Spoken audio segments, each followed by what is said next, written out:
Think of the Middle Ages. What comes to mind? Gallant knights, majestic castles, and beautiful princesses, right?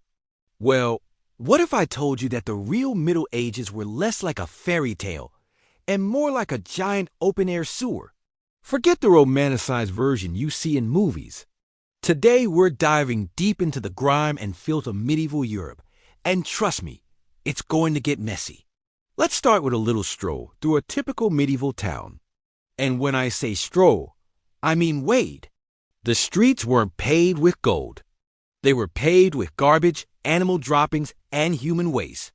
See, there was no organized trash collection or sewage system. People simply tossed everything out of their windows.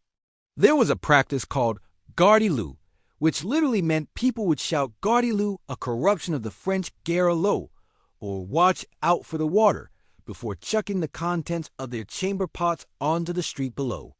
If you were unlucky enough to be walking by at that moment, well, you get a very unpleasant surprise. The streets were narrow, muddy, and slick with filth. Animals like pigs, chickens, and dogs roamed freely, adding their own contributions to the muck. Butchers would slaughter animals right there in the open, throwing the blood and entrails into the street. The stench, especially in the summer heat, must have been overwhelming. Imagine a mix of rotting food, animal waste, and human excrement, all cooking under the sun. It is no wonder people carried around pomanders, little balls of scented herbs and spices, just to make the air breathable. The rivers and streams that flowed through these towns weren't much better.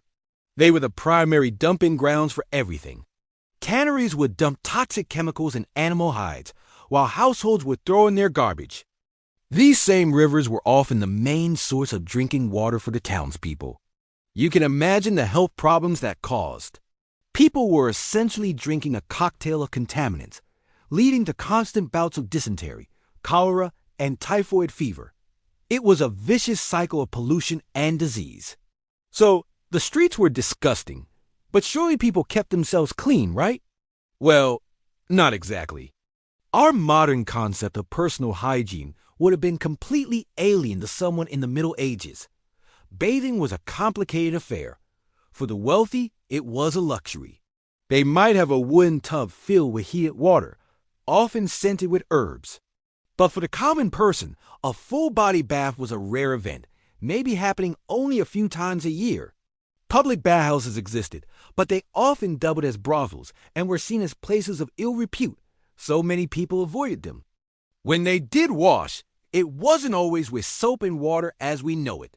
Soap was a crude mixture of animal fat and lye, and it was a costly item. For everyday cleaning, people would often use urine. Yes, you heard that right.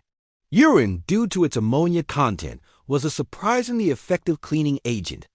It was collected and used for everything from laundering clothes to washing faces. It was even used as a mouthwash to whiten teeth. I'll let you sit with that image for a moment. Washing hands before a meal was a sign of good manners, especially for the upper classes, but it was more of a ritual than a deep clean. Servants would bring a basin of water and a towel for guests to rinse their fingertips. This was more about social grace than germ theory, which didn't exist yet. They had no idea that invisible microbes on their hands could make them sick. Now let's talk about hair and clothing. Lice were a constant companion for everyone, from peasants to kings. People used fine-toothed combs made of bone or wood to try and remove them, but it was a losing battle. The elaborate wigs worn by the nobility in later periods were practically breeding grounds for lice and other pests. These wigs were rarely clean and were often powdered with flour, which would turn into a sticky paste with sweat, attracting even more vermin. And what about bedtime? You might think you could finally escape the filth in your own bed, but you'd be wrong. Beds were often stuffed with straw, which was a perfect home for fleas, lice, and bedbugs. People would share beds not just with their family members, but with a whole host of tiny, unwanted guests. The phrase, sleep tight, don't let the bedbugs bite, has very real historical origins. Even the grand four-poster beds of the wealthy, with their heavy curtains, were designed not just for privacy, but to keep out drafts and some of the pests flying around the room. So we have filthy streets, contaminated water, and people who rarely bathed and were covered in pests. What was the result of all this? Disease. Widespread, devastating disease. Life in the Middle Ages was a constant struggle against infections and illnesses that we can easily treat today. A simple cut could become infected and lead to death. Without an understanding of germs, hygiene, or proper medicine, people were incredibly vulnerable. And this brings us to the most infamous consequence of medieval filth, the Black Death. In the mid-14th century, this terrifying plague swept across Europe, wiping out an estimated 1/3 to 1/2 of the entire population. The disease was spread by fleas that lived on black rats, and the unsanitary conditions of medieval cities were the perfect breeding ground for these rats.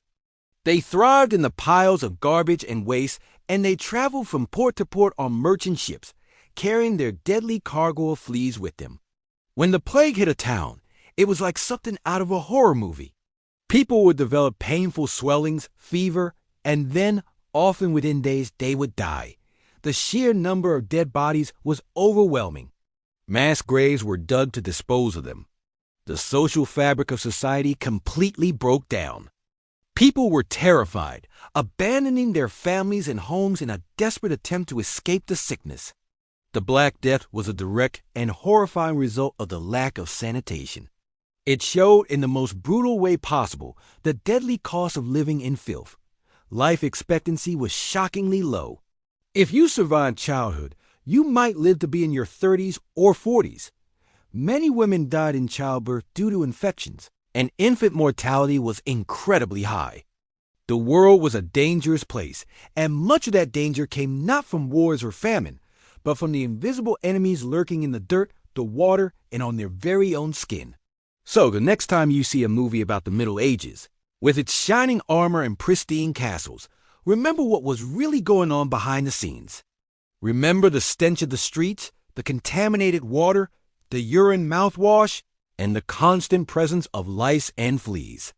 The reality was a far cry from the romance. It was a world where survival itself was a daily battle against filth and disease. It is a powerful reminder of how much our lives have changed and how grateful we should be for the simple things we take for granted, like a hot shower, a flush toilet, and clean streets. It really makes you appreciate modern sanitation. Thank you so much for joining me on this rather grimy journey back in time. If you found this fascinating, disgusting, or a bit of both, make sure to hit that like button and subscribe for more deep dives into the hidden corners of history. And let me know in the comments what part of medieval life you found the most shocking. See you next time.